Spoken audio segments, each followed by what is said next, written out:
Ahí Gracias. está. Ya Ok. soy yo el recording in progress. Ok. Muy bienvenidos, hermanos. Paz y bien y santa alegría en el gozo del Señor. La Escuela de Evangelización Juan Pablo II le da la bienvenida en este sábado, día del Señor maravilloso, lleno de bendiciones. Y tenemos a nuestro hermano Isaac González, que hoy nos va a dar esta temita que es el dogma de la Asunción de María. Así que, mi querido hermano del alma, estamos en tus manos y que el Espíritu Santo pose en ti. Amén, Harry, amén. Bendito sea que Él sea que ilumine, porque al final todo el conocimiento y la gracia viene de Él. Ok, como ya pues anticipábamos en esta conversación previa, en la oración inicial, pues hoy vamos a hablar sobre el cuarto dogma mariano, el dogma de la Asunción de María. Y es que es importante recordar que esta palabra cómo genera a veces pues pica pica, perdonando la expresión en algunos hermanos, inclusive no tanto no católicos como católicos, porque si hay una mala asimilación de lo que dentro de la iglesia conocemos como un dogma. Recordemos que los dogmas son verdades de fe reveladas, o sea, son cosas que son elementales de pues de creer, no por el hecho de que sean una obligación o no porque no se nos obliga de una manera coercitiva de que tiene que creer en esto, en el entendido de pues de que si no, o sea, de que se nos obliga a como algo autoritario, no. Los dogmas en fe, cuando la iglesia decreta un dogma dentro de la iglesia, es propiamente porque esa verdad revelada es importante. Primero, es mostrada por Dios, es algo que Dios da a la iglesia para su salvación y adicionalmente a eso, cuando el hecho de dejar de creer en el dogma lo que implica es una desvirtualización de la tradición y de la revelación que Dios le da al hombre. Obviamente hablando de tradición en T mayúscula, que el dogma son verdades de fe que le dan sentido y consistencia, tanto desde la parte, pues obviamente espiritual y sobrenatural que Dios da, pero también lo llevan a introducir la fe dentro del contexto de la razonabilidad.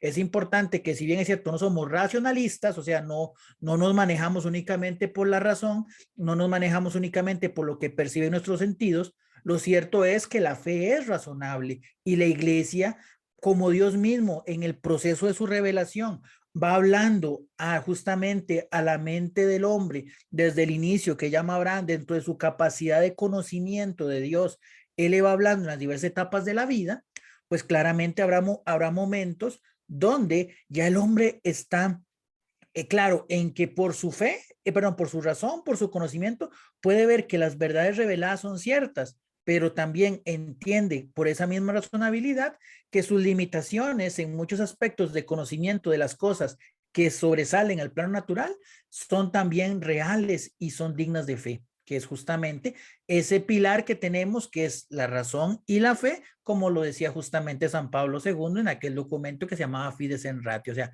nuestra razonabilidad, nuestra capacidad de pensar que nos ayuda a tener ese acercamiento a Dios, se vincula y se complementa en esa fe de saber de que hay cosas que nuestra razón no entienden, pero por lo que logramos encontrar en Él, pues en nuestra razón, sabemos que Dios existe y que Dios se manifiesta. Entonces, no le tengamos restemor ni busquemos en que la palabra dogma se convierta en una palabra fea o en una palabra mala. Todo lo contrario, reitero, son de los elementos que nos permiten encontrar esa consistencia dentro de nuestra razón natural de todo lo que es la inmensidad del misterio de Dios. Y obviamente el dogma o la esencia del dogma se ve un poco más pues remarcado o un poco más, ¿cómo decirlo?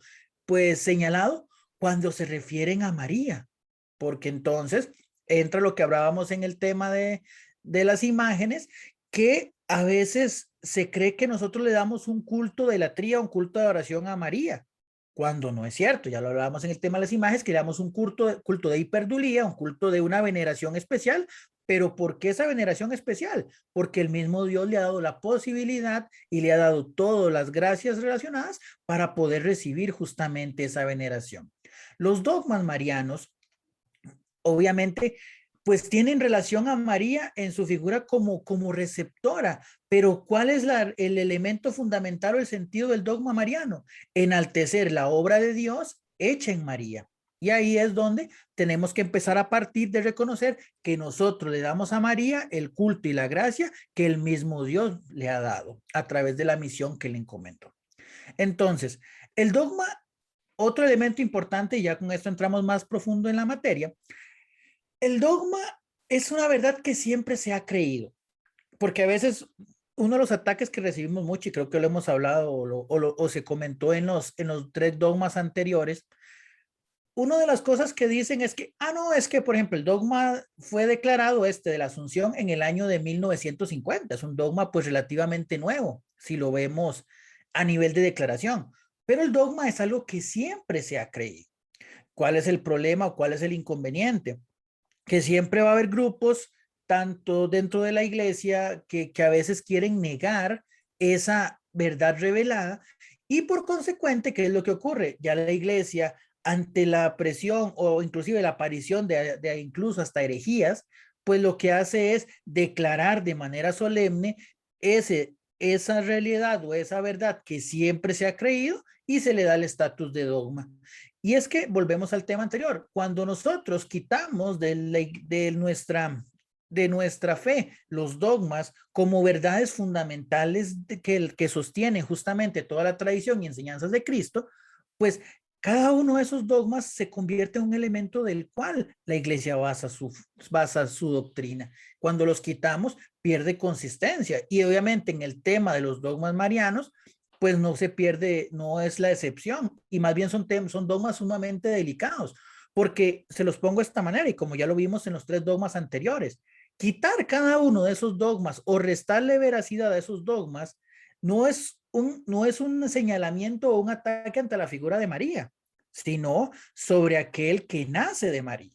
Si quitamos el dogma de la que María no es madre de Dios, el dogma base de los otros tres, recordemos que los cuatro dogmas nacen en primera instancia del dogma de la maternidad divina. Todos los demás dogmas se sustentan también en el aceptar que María es madre de Dios. Si quitamos la maternidad divina de nuestra fe, estamos diciendo directamente que Cristo no es Dios, o por lo menos la parte humana, o no está esa coexistencia entre la humanidad y pues, y la divinidad. Entonces, Cristo nos lleva a la pregunta, ¿Cristo muere como Dios o muere como hombre? Si muere como hombre, entonces no es perfecto, porque obviamente el único sacrificio perfecto es el de Dios entregándose a sí mismo. Entonces nuestra salvación no es, el sacrificio de Cristo no valió para nuestra salvación. Entonces, vean qué importante se vuelve cuando nosotros aceptamos o determinamos que el dogma lo que va es en función de lo que es Cristo como tal y la misión de Cristo para nuestra salvación. Entonces, por ahí es donde partimos de ese escenario para entender y dar el valor a los dogmas. Entonces, como decía anteriormente, el dogma de la Inmaculada Concepción nace en el año o se decreta, nace con la iglesia, es importante, nunca nos olvidemos de esto, y se decreta como dogma en el año de 1950 a través de Pío XII, en una constitución que se llama Munificentissimus Deus, o sea, Dios benevolente, Dios amoroso. Él, en ese dogma, una de las fórmulas en la que cuando él ya decreta el dogma dice, la Inmaculada Madre de Dios y siempre Virgen María, terminado el curso de su vida terrena, fue asunta en cuerpo y alma a la gloria del cielo. Ese es justamente, pues, el cuarto misterio también glorioso que nosotros celebramos. Entonces, ese es como el elemento o la declaratoria que hace el Papa, en este caso Pío XII, para decretar el dogma de la Asunción de María en cuerpo y alma. Entonces, de ahí, pues obviamente ya viene todo el tema. Antes es claro también determinar dos cosas, porque a veces decimos la ascensión de María y no, o sea, hay que diferenciar. En este caso, el segundo misterio glorioso que nosotros meditamos, que es la ascensión de Jesús al cielo, y el cuarto misterio, que es la asunción de María en cuerpo y alma al cielo. La ascensión es propia de Cristo porque Cristo como Dios y por sus propios medios Él asciende, va hacia el cielo. Él retoma el lugar que le había correspondido y que ha tenido desde el principio de los tiempos, ya después de haber cumplido con su misión y al redimirnos de los pecados. El caso de María es diferente. María pues obviamente en el valor que ella tiene, en las gracias que les ha dado Dios, ella sigue siendo un ser humano, una persona.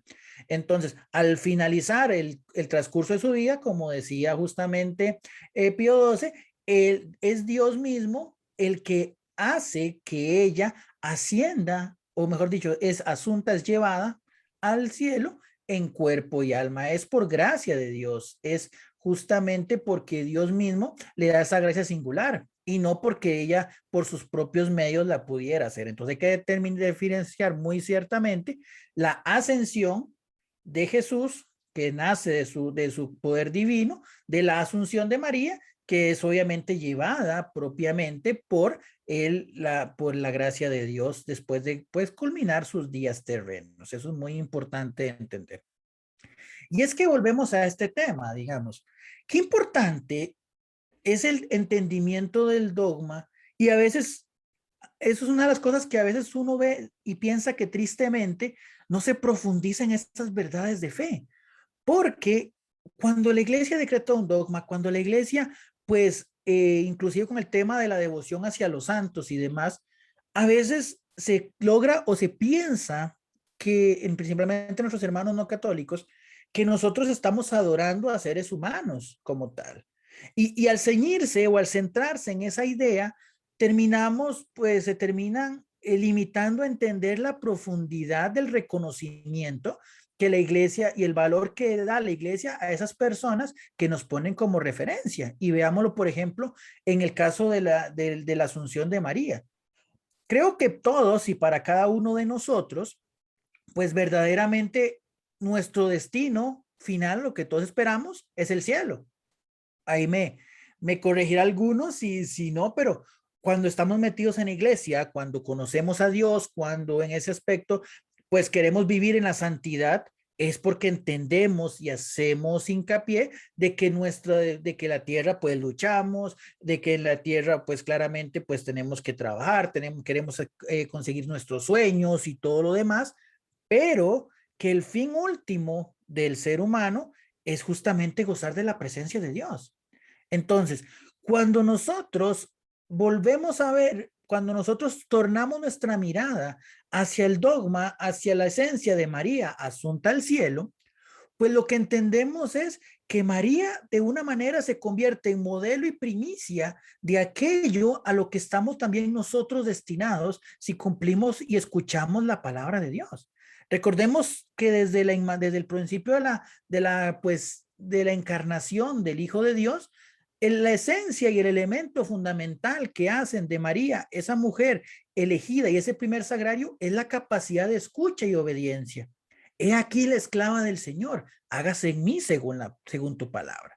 Y después de aceptar con su corazón y con su boca, pues recibe en su cuerpo al Hijo de Dios. Entonces, partiendo de ese modelo de lo que María hace, nosotros también pues estamos llamados a escuchar la voz del Señor, a escuchar su evangelio, a seguirle, a ponerlo a él en primer lugar, a ser esclavos del Señor, aunque el mismo Jesús ya después en Juan nos dice, yo no los llamo esclavos, yo los llamo amigos, imagínense en el grado de cercanía, y partiendo de eso, pues evidentemente buscar vencer pues ese trance tan difícil y complicado para nosotros y de que hasta la fecha, a pesar de nuestra fe, y es normal en nuestra experiencia humana, es tan de tanto temor e incertidumbre como lo es la muerte, pero entendiendo que después de la muerte podemos ser capaces de ver cara a cara a Dios. Y eso es justamente lo que el Señor nos quiere mostrar y lo que la iglesia exalta en este dogma de la Inmaculada Concepción.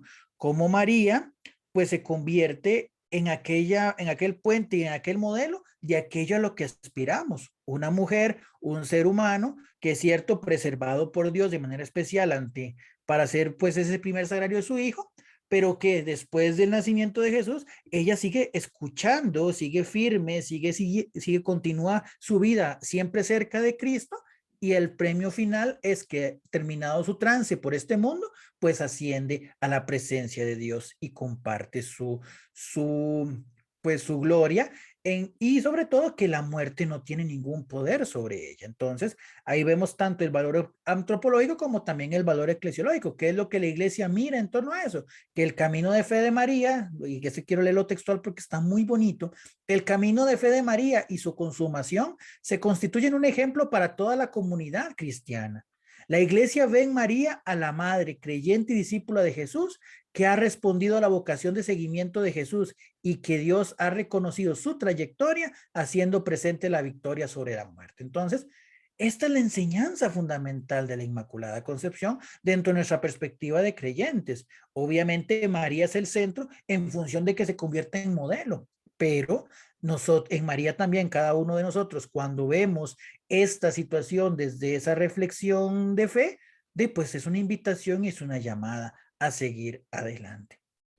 Entonces, pues bien, como les decía anteriormente, pues las verdades de fe como tal, los dogmas es algo que la iglesia siempre ha creído, pero después ante ataques o señalamientos y ante la reflexión posterior, porque evidentemente esas verdades de fe siempre son reflexionadas, son pues a la luz del Espíritu Santo evaluadas y ahí se determina justamente su carácter de fundamental y su posterior declaración dogmática. Entonces, siempre se ha creído. Entonces, María, pues, de hecho se dice de una manera muy bonita, María entendiendo que por el hecho de su inmaculada concepción y sobre todo por continuar esa, pues, ¿cómo decirlo? Esa vida cercana a Cristo, alejada del pecado, ella pues, al ser un cuerpo preservado de la mancha del pecado original, ella no sufre de ciertas cosas que son producto de ellas, como son las enfermedades y demás. Pero, evidentemente, cerca ya del momento de que ella ya siente pues la necesidad o que su cuerpo va viendo esa fragilidad que también nace de un producto del amor de Dios, de Cristo que quiere ya pues recibirla para sí, pues ella, María va aceptando que ya sus días en el mundo son ya a punto de terminar y bueno, dice que reúne a todos los apóstoles alrededor de su lecho. Recordemos que desde Juan nos damos cuenta que era el discípulo amado, era Juan Evangelista quien cuidaba de ella, pero todos los discípulos estaban siempre pendientes de la madre de aquel que pues había cambiado sus vidas y que los había redimido.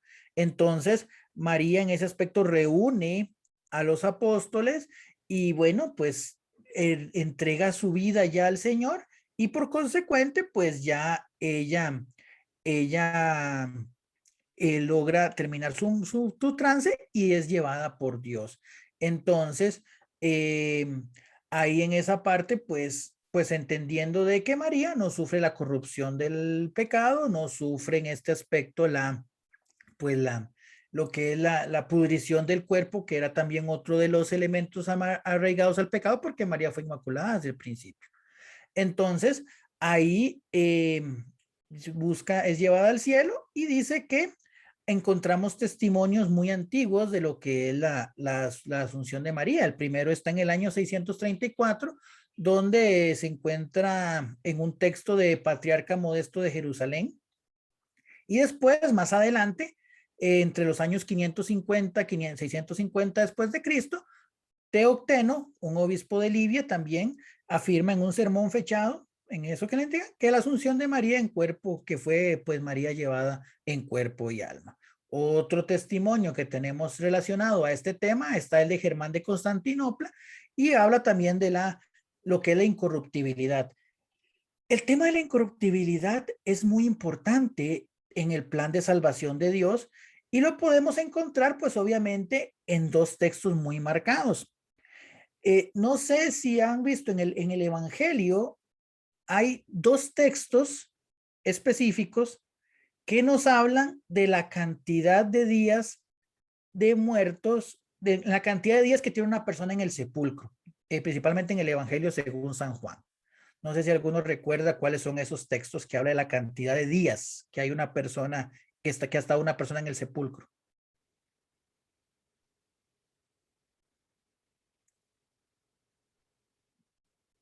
Bueno, vamos a tirarla entonces, esta respuesta. Y eso les va, bueno, es también un poco de cultura general bíblica.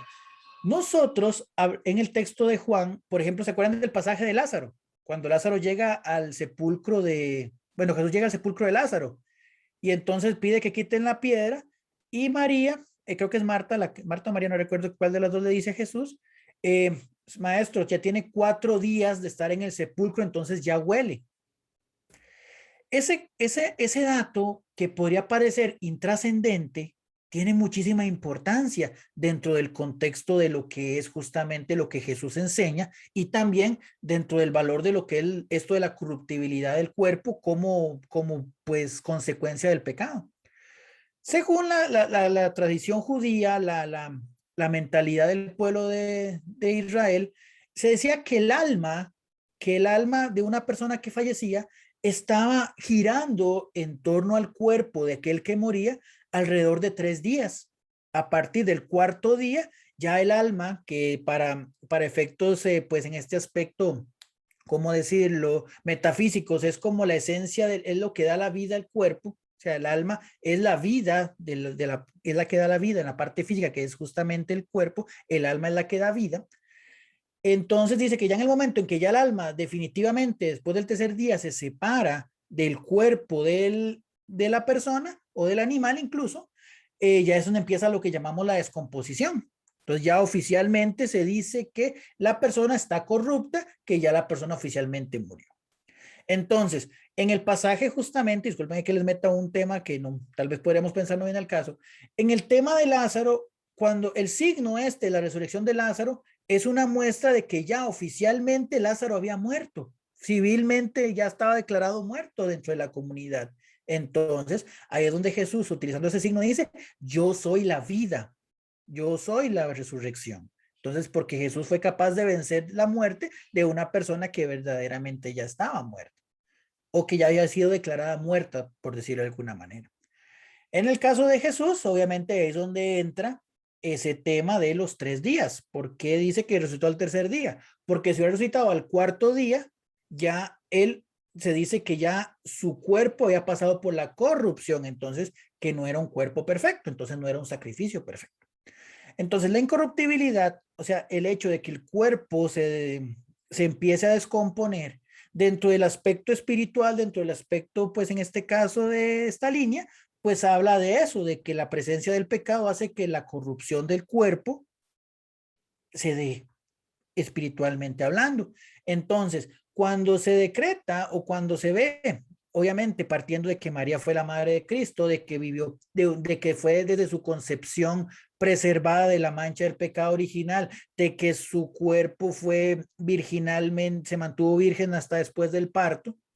Entonces, quiere decir que, y sobre todo, que eso es tal vez el tema más importante al respecto de todo esto en función de nuestra vida de fe, y que sobre todo María continuó firme con Cristo sin conocer el pecado, pues claramente en el momento de que termina su vida, pues ella es preservada de la corrupción de la muerte, su cuerpo es preservado, ¿por qué? Porque no conoció el pecado, siempre siguiendo pues la fuerza y el cuidado que el mismo Cristo le daba.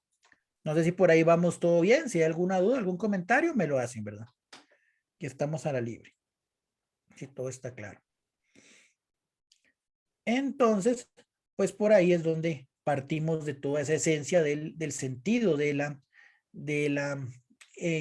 lo que es la Asunción de María, de lo que llamamos el Transitus Mariae. O sea, cómo María pasa de la vida terrena a la vida, pues ya en Cristo, al cielo, a la vida eterna, pero sin sufrir la corrupción del pecado. De hecho, inclusive se habla muchísimo de que María, tal vez, o en la muerte de María como tal, pues no se habla tal vez de término como de muerte, sino que se habla como de una dormición. O sea, María ya, de hecho, yo leí un texto lindísimo al respecto que dice que María no muere ni por enfermedad, ni por ningún dolor, ni fragilidad relacionada pues, a la parte física, obviamente porque ella fue preservada del pecado original, sino que al final es el amor de Dios, es el amor de madre e hijo que los vincula, tanto de María hacia Jesús como de Jesús hacia María, la que hace que ella al final termine de dejar esta vida terrena y llegar al encuentro definitivo con aquel que nació de su vientre. Entonces, al final, María, por decirlo de alguna manera, muere de amor. Creo que esa es dentro de todas estas canciones que hablan de morir de amor y que una relación fallida y que todo el mundo siente que se está muriendo. Creo que esta es como la verdadera esencia de lo que significa morir de amor. Como María, al final de su vida terrena, llega a la presencia de su hijo, que la esperaba también ansiosa de poder compartir con ella el reino que tenía predestinado y que tiene también destinado para cada uno de nosotros. Si cumplimos y escuchamos aquel consejo que daba María en las bodas de Caná, haced lo que Jesús os diga. Entonces, ahí es donde podemos pues partir, y eso es como la base, la base introductoria de lo que es el dogma de la Inmaculada, perdón, de la Asunción de María. Ahora, a nivel de tradición, volvemos y como decíamos anteriormente, es claro y necesario que nosotros hemos recibido este dogma a pesar de que hay, y después los vamos a ver un poquito, como claves bíblicas que nos ayudan a entender el valor del dogma y el sentido bíblico del dogma.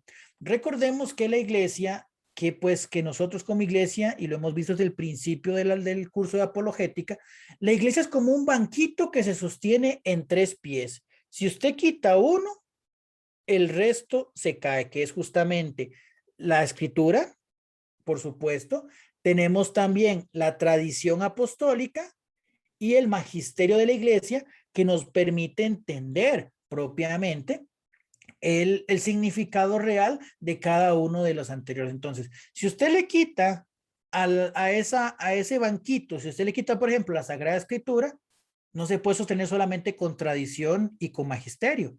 Si usted le quita a ese banquito lo que es la tradición, no se puede sostener solamente en escritura y magisterio. Y si usted le quita el magisterio, pues no se va a poder sostener solamente con escritura y tradición, porque es necesario que comprendamos el texto y lo que verdaderamente el texto significa, y sobre todo recordando lo que decía pues el Evangelio según San Juan al final, donde que Jesús hizo muchísimas cosas, hizo muchas cosas fuera de que no están escritas en los textos, pero que existieron y fueron transmitidas por la tradición oral, por la enseñanza de los apóstoles.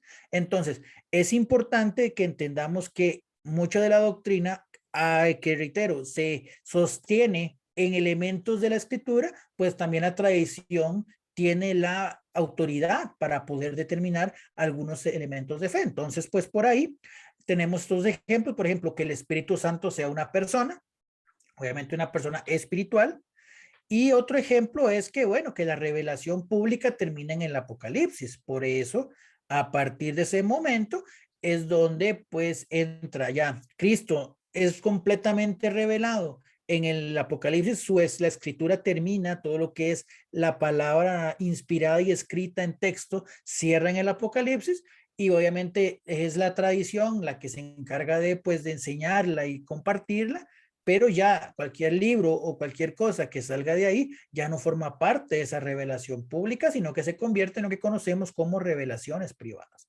Entonces, la tradición evidentemente es la que nos ayuda a comprender ese tipo de doctrinas, ese tipo de enseñanzas que tienen Biblia, por supuesto que tienen que tener Biblia. La iglesia no enseña nada si no está dentro de ese triunvirato, por decirlo de alguna manera, que decía anteriormente, Sagrada Escritura, tradición y obviamente magisterio.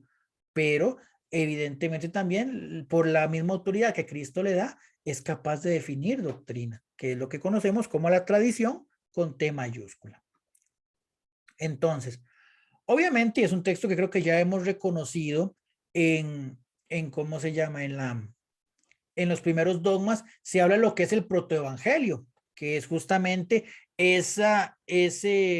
pues, esa enseñanza o esa profecía que da Dios después de ver a la corruptibilidad, o que el hombre conoce la corruptibilidad a través de la desobediencia y el fruto prohibido.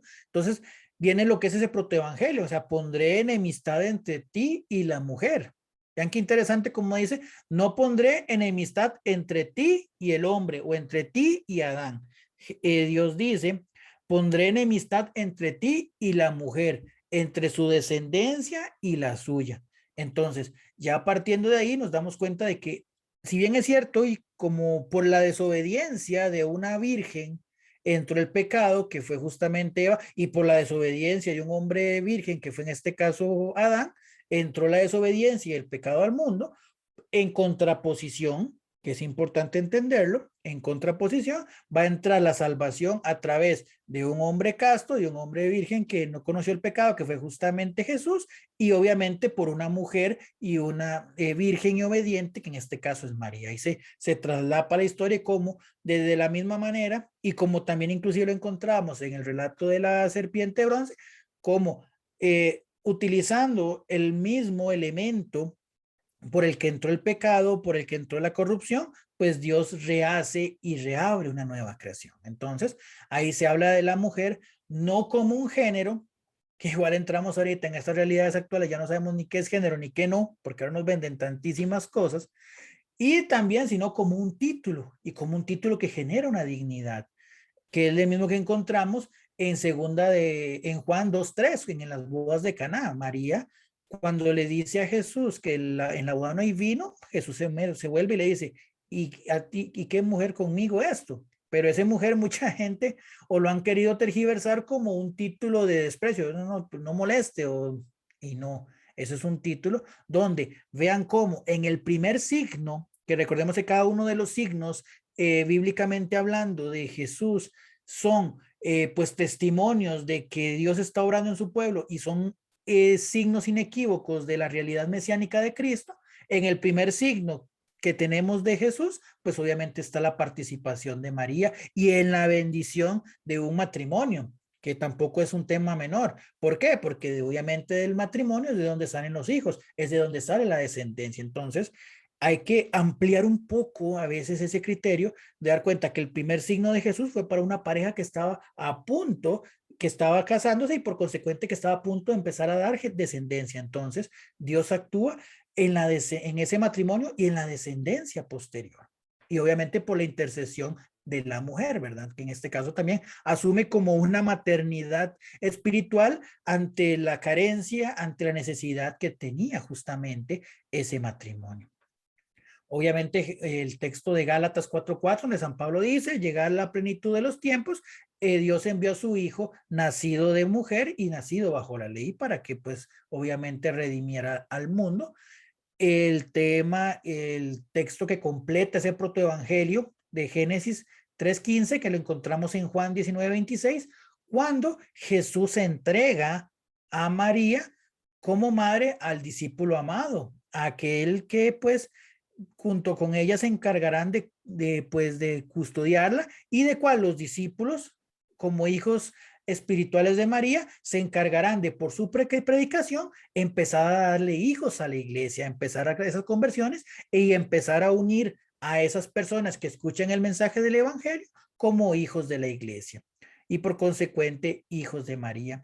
Y obviamente el texto de Isaías 7:14, donde dice que ahí está la señal, que es una mujer pues la Virgen está encinta y dará a luz un hijo. Entonces, claramente, esos textos como tal, pues se hacen referencia en el papel de María como esa mujer de la cual vendrá la redención.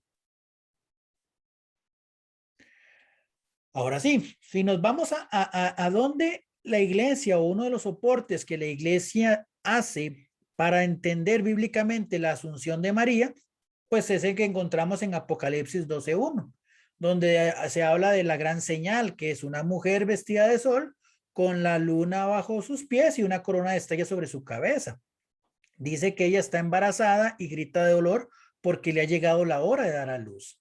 Y obviamente aparece la otra señal, que es justamente la del enorme dragón rojo con 7 cabezas y 10 cuernos y todo esto, que es pues justamente y que está buscando pues destruir a la mujer y al hijo que está en sus entrañas. Entonces, obviamente demuestra y refleja esa pues esa enemistad que va a haber después entre ambos. Obviamente después la mujer es llevada y el niño para ser protegidos. y dice que el dragón se detuvo ahí delante de la mujer para devorar a su hijo en cuanto naciera. O sea, se encuentra la enemistad entre los hijos de la iglesia, en primer lugar Cristo como el Hijo de Dios y posteriormente sobre los hijos de la iglesia, que van a nacer justamente de esa predicación y esa pues entrega amorosa de los discípulos y de María de poder llevar el evangelio de Jesús. Y bueno, la mujer dice que dará a luz ese hijo varón que ha de gobernar a todas las naciones con vara de hierro, pero su hijo fue arrebatado y llevado ante Dios y su trono. O sea, también nos habla del elemento de la asunción, como Cristo, después de venir de María, él vence a la muerte y es llevado al trono de celestial, donde regirá a todas las naciones. Adicionalmente a esto, y antes de continuar con este numeral de catecismo, obviamente el protoevangelio siempre es, este Génesis 3:15 se convierte en uno de los elementos fundamentales donde se basa el papel de María dentro de la historia de salvación. Pero adicionalmente, el Papa Pío XII en su encíclica donde decretaba justamente ya este dogma, utilizaba algunos otros textos muy curiosos, como por ejemplo el Éxodo 20:12, donde es justamente el mandamiento de honrar a padre y madre. Es muy curioso cómo a veces se utiliza el mismo capítulo 20 del Éxodo para querer sacarnos en cara el uso de nuestras imágenes, pero, por ejemplo, y de una manera muy interesante lo lleva Pío XII a decir, pero también Jesús, como decía Galatas, nace bajo la ley y está llamado a honrar a su madre. Entonces, evidentemente, María es honrada por Jesús. Jesús no, nunca deja de pensar, de cuidar, de respetar y de amar a su madre.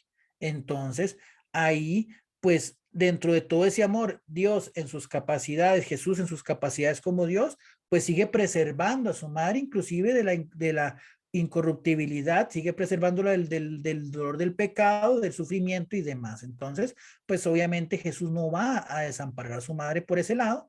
Después está en Isaías 63, que habla de una profecía donde dice Dios, glorificaré el lugar donde se apoyaron mis pies. Entonces, obviamente, si imagínense, este texto llevémoslo en contraste. Glorificaré el lugar donde se apoyaron mis pies. ¿Cuánto no más se podría glorificar ese primer sagrario, ese vientre que llevó al Hijo de Dios, que fue capaz de hacer que se obrara el milagro de la encarnación? Y entendiendo algo muy importante que también se vuelve como en lógica, que creo que más adelante también lo expondremos. Eh, la carne de Jesús, recordemos que Jesús necesita de una mujer, necesita de un ser humano para poder encarnarse, para poder tomar la carne que será, digamos, el cuerpo con el que él andará en la tierra. Entonces, obviamente, Jesús es, pues de manera maravillosa, milagrosa, colocado en el vientre de María y él se desarrolla tomando la carne, tomando la sangre, tomando los alimentos de María. Entonces, no es descabellado decir que el cuerpo, que la carne de Jesús, Dios encarnado, es la carne de María. Entonces, evidentemente, Jesús preservará y custodiará esa carne de la que él mismo se ha tomado. Entonces, ahí es donde, pues, cuida ese elemento. También hay otro texto del Cantar de los Cantares en el capítulo 3, versículo 6, donde dice, la esposa del cantar que sube del desierto como columna de humo, perfume de mirra e incienso para ser coronada. En esa imagen también, pues, se muestra aquella mujer que es amorosa, que es aquella mujer que es el elemento del cual pues vendrán esos hijos de la iglesia, que es llevada al cielo para ser justamente coronada como reina y señora de todo lo creado, como también nosotros lo vemos en el quinto mandamiento glorioso. Entonces, pues ahí podemos ver que entre el protoevangelio, el texto del Apocalipsis, pues donde veíamos de la mujer vestida de sol, ahí se nos van figurando esa esencia de esa mujer que es glorificada, pero obviamente es glorificada por las gracias que Dios le brinda. Entonces, bien, ya aquí nos vamos al catecismo de la Iglesia Católica, ya vimos un poco de argumentación bíblica. Bueno, disculpen, hay otro que quiero que compartirles, que es justamente el Salmo 132, versículo 8. Voy a leerlo por acá, que lo tengo guardadito porque es un poco más largo. Dice que levántate, oh Yahvé, hacia el lugar de tu descanso, tú y tu arca de tu santificación. Vean qué interesante. Levántate, oh Yahvé, hacia el lugar de tu descanso, tú y el arca de tu santificación. Y ahí entramos en otro aspecto muy importante.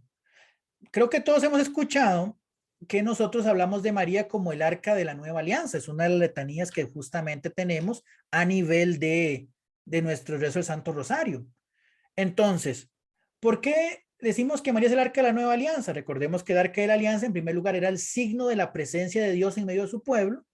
Él contenía pues tres elementos, que era la vara de Aarón, las tablas de los mandamientos y también una tacita de maná, que recordaba la presencia de Dios como pastor, como ley, como rey y como pues alimento. Pues obviamente María, al recibir al Hijo de Dios, pues obviamente resume todas esas gracias en Cristo y se convierte en esa arca de la nueva alianza, de ese primer sagrario del cual se mantiene o se presenta la presencia de Dios en medio de su pueblo. Y unido a eso, pues en este caso, pues hay otro detalle interesante bíblico en función del arca de la alianza. Y ahorita le digo a don Noé, le repito el salmo. La cita, ¿recuerdan qué pasó con el arca de la alianza del pueblo de Israel? ¿Saben qué pasó?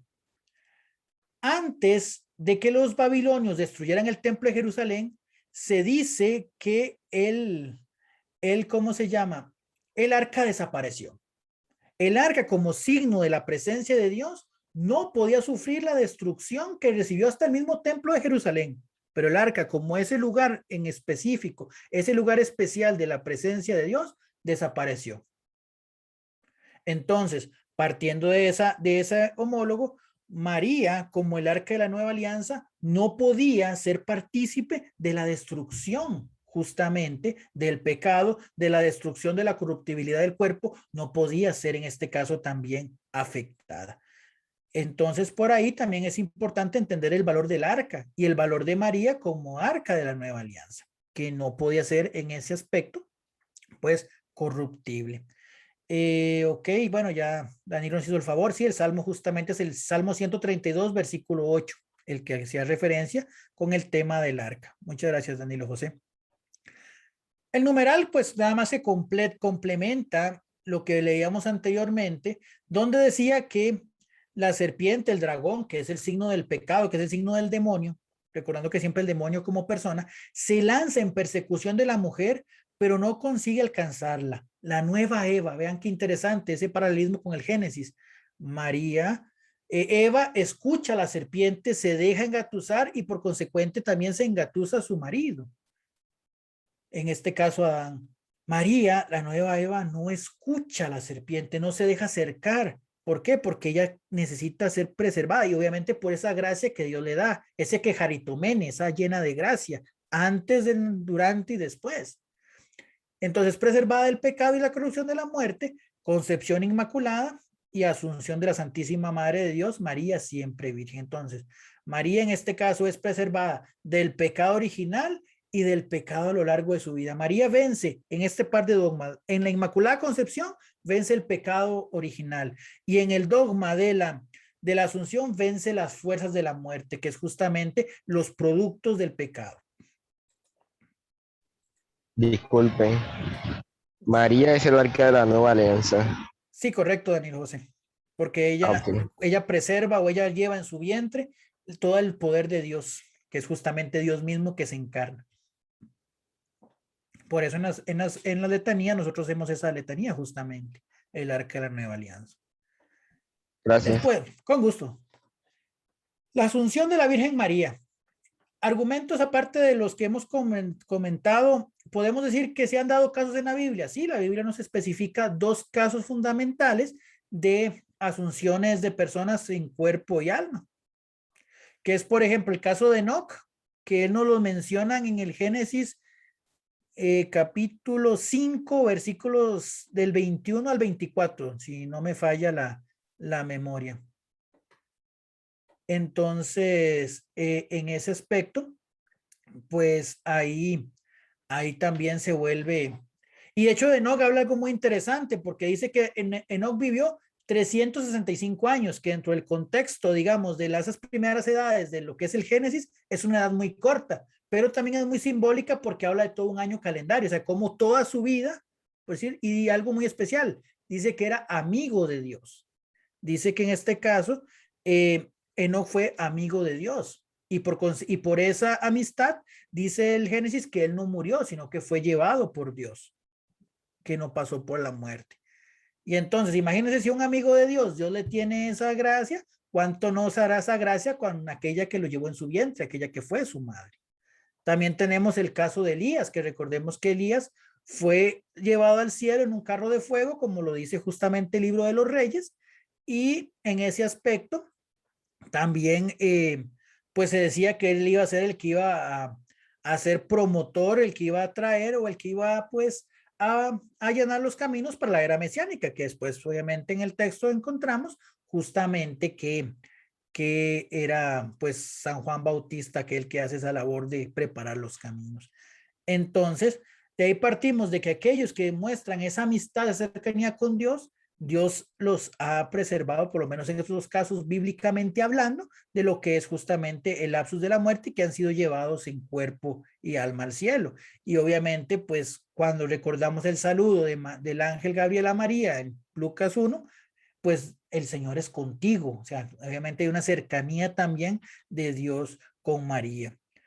Otro elemento importante, ya lo decía Pablo en Romanos 6:23, la paga del pecado es la muerte. Entonces, si María no fue, en este caso, si María no tuvo pecado, fue preservada desde su concepción en el vientre de su madre Santa Ana, y ella vivió siempre escuchando la voz de Cristo, pues obviamente ella no conoció el pecado. Entonces, por esa misma relación, ella no tenía pues que conocer tampoco lo que era la corrupción de la muerte. María en sí no debía de morir en la muerte, por ejemplo, que conocemos cada uno de nosotros, sino que obviamente pues sería llevada de una manera especial.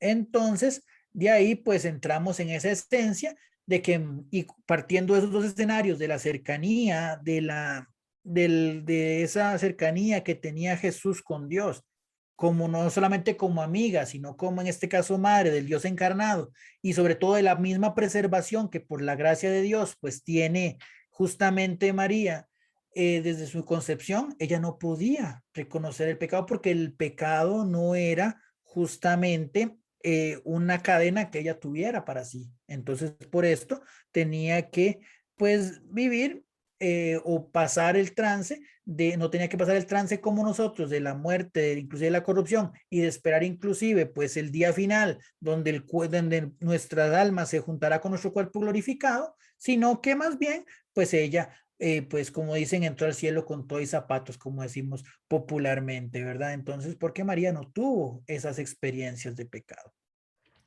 El catecismo lo reafirma en el numeral 966 que la asunción de la Santísima Virgen María constituye una participación singular en la resurrección de su Hijo y una anticipación de la resurrección de los demás cristianos.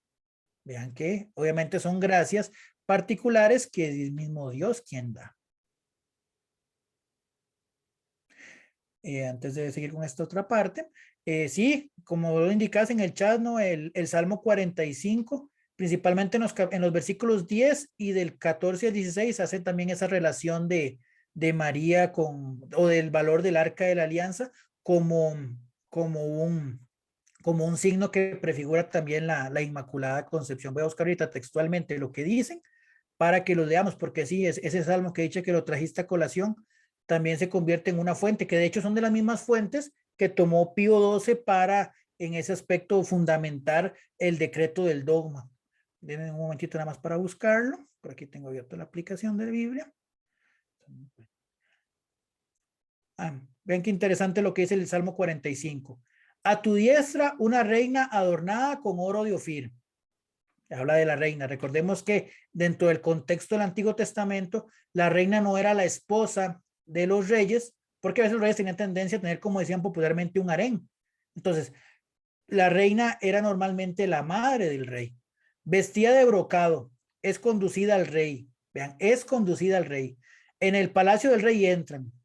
Y después el otro en los versículos del 14 al 15 dice que entra triunfante en el palacio celestial y se sienta a la diestra del Redentor, Rey inmortal de los siglos. Vean qué importante cómo habla, digamos, de eso, de cómo María, como reina, va a ser conducida ante la presencia del Rey. Y obviamente ella, pues gloriosamente ataviada con ese cuerpo glorificado que no conoció el pecado.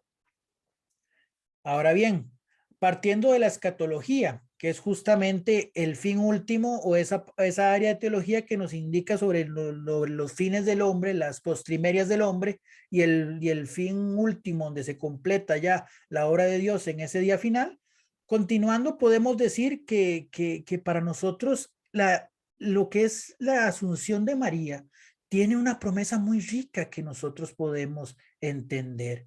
Y es que partimos de que en esta vida, por culpa del pecado original, pues se nos ha apartado de Dios, pero que por el bautismo también nos incorporamos al cuerpo de Cristo y que también, pues, de que la muerte, pues, produce la corrupción de nuestro cuerpo al morir, esas consecuencias, como decíamos anteriormente y como lo explica Nicolás Augusto, eh, pues obviamente nosotros sí partimos de esa esencia de corruptibilidad, pero María, como lo vimos en los textos anteriores, al ser preservada del pecado y al tener esa cercanía con Dios, pues no requiere ese trance, aunque es importante entender algo, y esto sí lo dice, que es la última cita que dice, la última línea de este texto, que es importante entender que esto es por gracia de Dios, que ahí es donde tenemos que también nosotros, pues plantear bien el tema de que todo lo que María recibe es porque Dios mismo se lo ha dado. Obviamente María dispone su corazón a que el Espíritu Santo la guíe, la mueva y demás,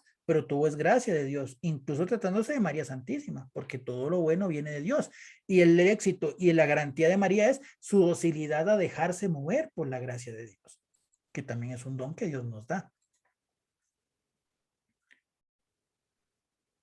Entonces, ahora bien, volvemos al tema. ¿Cómo es sobre el tema de la muerte de María? Que al final, pues, en este caso, pues, aquí entra mucha gente que habla de que, inclusive hay gente que dice que María en sí mismo no murió como tal. A la gente que habla de la dormición y demás. Esto no es tradición o esto no es un tema en el que la iglesia, pues, se ha declarado, pues, de una manera tácita, sino, pero sí, obviamente, en el fin, que es que María así, es asunta en cuerpo y alma.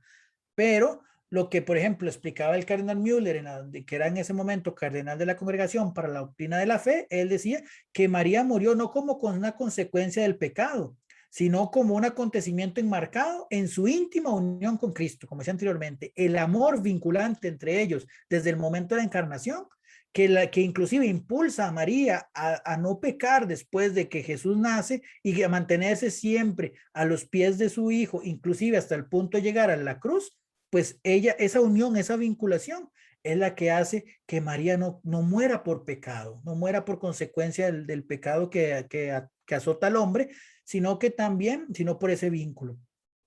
Si el hijo murió, ella también. Jesús, hecho que no debía de morir tampoco, pues pasa por el trance de la muerte por nuestra salvación. La muerte no es solo en efecto castigo por la culpa original, sino también una realidad antropológica fundamentada en la finitud de la naturaleza humana. Es necesario, pues, el ser humano muere, pero aquello que era consecuencia consecuencia del pecado original, que Dios lo convierte en un trance maravilloso para poder gozar de la plenitud de su vida y de su reino. Eso es importante que lo entendamos al momento de afrontar la muerte, que es cierto, como lo dice el mismo texto del cardenal Müller, la muerte muchas veces nos genera mucha incertidumbre, mucho dolor, mucho sufrimiento, pero también por la fe y por la experiencia de Cristo, también nos enseña mucha esperanza, porque a través de ella, pues llegaremos a la presencia de Dios. Y María, llevada al cielo en cuerpo y alma, pues se convierte en ese testimonio real, ese testimonio eficiente de lo que Dios puede hacer a través de nosotros. Entonces, dice para terminar que guía el proceso evolutivo de la libertad finita bajo la modalidad de su consumación. Vean, la visión eterna de Dios. También Juan Pablo II pues habla Sobre este tema dice: cualquiera que haya sido el hecho orgánico y biológico que desde el punto de vista físico le haya producido la muerte, puede decirse que el tránsito de esta vida a la otra fue para María una maduración de la gracia en la gloria, de modo que nunca mejor que en este caso la muerte puede concebirse como una dormición. Entonces San Juan Pablo II lo que indica es eso, que María, pues el fin último de María en este mundo no es producto de una enfermedad que es consecuencia del pecado, sino es pues ya esa consumación, ya como ese momento culmen de esa misión que ella había aceptado y que se le había asignado desde el momento de su inmaculada concepción. Y entonces, ok, ya ha cumplido su misión, no solamente darnos al Hijo de Dios, no solamente recibirnos y acompañar a las primeras comunidades cristianas, a los apóstoles como hijos espirituales, pues ya cumplía esa misión y ya la iglesia continúa su travesía, ella ya pues va a recibir el premio de lo que ella fue, desde la labor que ella realizó. Entonces, vean cómo San Pablo nos habla a través de este texto, y si nosotros lo ponemos, este texto, en el prisma del espejo de María, vean lo que dice San Pablo en Romanos 6, del 8 al 11. Pero si hemos muerto con Cristo, creemos que también viviremos con Él. Sabemos que Cristo, después de resucitar, no muere más, porque la muerte ya no tiene poder sobre Él. Al morir, él murió al pecado, una vez por todos, y ahora que vive, vive para Dios. Así también ustedes considérense muertos al pecado y vivos para Dios en Cristo Jesús. ¿Quién, sino María, vivió más para Cristo? Si le tuvo que cuidar desde sus primeros pasos. Entonces, si lo partimos ya en una esencia, ni siquiera hablemoslo de un tema tan teológicamente profundo, ni mucho menos, sino un tema prácticamente de lógica y razonabilidad, inclusive de sentido común, aunque a veces, como decimos popularmente, el sentido común es el menos común de los sentidos, dicen por ahí. Pero si Pablo nos dice que los que viven para Cristo, pues aquellos que han asumido a Cristo, que viven para Cristo y que han muerto con Cristo, son capaces después de vivir plenamente con Él. María, como esa modelo de cristiana, como esa modelo de esa cristiana perfecta que escucha, que atiende, que guarda en su corazón, que vive para los demás. María es el modelo perfecto del seguidor de Cristo. Entonces ya San Pablo nos va poniendo, si lo analizamos desde ese punto de vista, que no es sino más bien María, la persona que mayor encarna esa esencia de morir y vivir con Cristo. Y por consecuente, pues evidentemente ella será justamente ese signo, ese emblema, esa razón, ese sacramento, por de alguna manera ese misterio de lo que es la vida en Jesús después de nuestra muerte. Después Pablo dice en Corintios, 1 Corintios, cómo es el tema de la resurrección, ¿verdad? Pero no, Cristo resucitó entre los muertos, el primero de todos, porque la muerte vino al mundo por medio de un hombre y también por medio de un hombre viene la resurrección. Paralelismo Cristo-Adán o Adán-Cristo.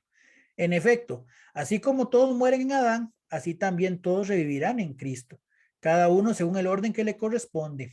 Cristo el primero de todos, luego aquellos que estén unidos a él en el momento de su venida. Pues obviamente ahí, en esa cita, como dice la diapositiva, pues habla del orden de la resurrección, por decirlo de alguna manera. Y bueno, pues dice ahí que porque a la señal dada por la voz del arcángel y al tono de la trompeta de Dios, el mismo Señor descenderá de los cielos. Entonces, primero resucitarán los que murieron en Cristo. Después nosotros, los que aún vivamos, los que quedemos, seremos llevados con ellos al cielo, sobre las nubes al encuentro de Cristo, y así permaneceremos con el Señor para siempre. Bueno, lo dice en Tesalonicenses y habla un poquito más del tema sobre la parucía principalmente. No obstante, aquí sí entramos en esa experiencia de que es claro de que de que María, por todo lo que hemos venido pues comentando, ella tiene esa vinculación completa con Cristo. Entonces, ella es por excelencia aquella que muere en Cristo. Pero obviamente, a diferencia de tal vez muchos de los santos, que evidentemente, y obviamente no hablo de santos, solamente los canonizados o los que han sido beatificados y demás, sino también aquellos que pues tal vez no han sido subidos a los altares, pero han vivido en el amor de Cristo, en el testimonio de Cristo. Pero tal vez, a diferencia de María, pues con algunas manchas que purificar, inclusive aquella iglesia que se encuentra en el purgatorio, la iglesia purgante, que ellos ya son, pues, llamados dentro de la comunidad de la iglesia, pues, pero que están simplemente purificando ciertas manchas en el purgatorio, pero ya todos ellos han muerto con Cristo. Pero el caso particular de María es que al ser preservada del pecado y al mantenerse alejada del pecado, al mantenerse alejada de la serpiente, pues evidentemente ella tiene un cuerpo que no tiene esa mancha del pecado y esa pues resurrección gloriosa en cuerpo y alma, siendo aquella que sigue pues los pasos de Jesús. Finalmente, ya creo que con esto vamos terminando. Dice que la asunción de la Santísima Virgen constituye una participación singular en la resurrección de su Hijo y una anticipación de la resurrección de los demás cristianos. Lo dice el Catecismo en el numeral 966. Entonces, podemos decir, como pregunta de cierre, que porque María tendría ese privilegio anticipado, podríamos alegar que ¿por qué María tendría ese privilegio anticipado a nosotros? ¿Por qué las preferencias? Podríamos decir, como lo decimos popularmente. Podemos decir que sí, que María tuvo esa gracia pues especial por elementos que, por ejemplo, el caso de Enoc o Elías, que ellos sí vivían dentro de la marca del pecado original. Ellos, la Biblia no nos habla en ningún momento de que ellos tuvieron una inmaculada concepción como la de María, pues pudieron pues recibir ese don de subir en cuerpo y alma por esa amistad que mantuvieron con Dios, pues cuando sino María, que fue pues justamente preservada desde su nacimiento del pecado original. Después, obviamente, el hecho del fruto de su vientre. María, como primer sagrario de Cristo, hay una frase que es muy bonita y hasta muy lógica. Si llamamos santa, tierra santa, aquella santa que pisó Jesús, con mucha más razón debería ser llamado santo el seno o la persona que lo albergó en su vientre durante 9 meses. Entonces, evidentemente María, por esa gracia particular de ser preservada del pecado original y sobre todo por esa gracia extraordinaria de ser la proveedora de la carne y del alimento y de la sangre del Dios encarnado, pues evidentemente tenía un lugar y tendría una preservación especial porque claramente aquello que Dios ha tomado por ahí, pues evidentemente ahí partiendo de esa esencia, ya María es preservada por la gracia de Dios, porque Dios la tomó para ella y lo que Dios toma, Dios no lo suelta.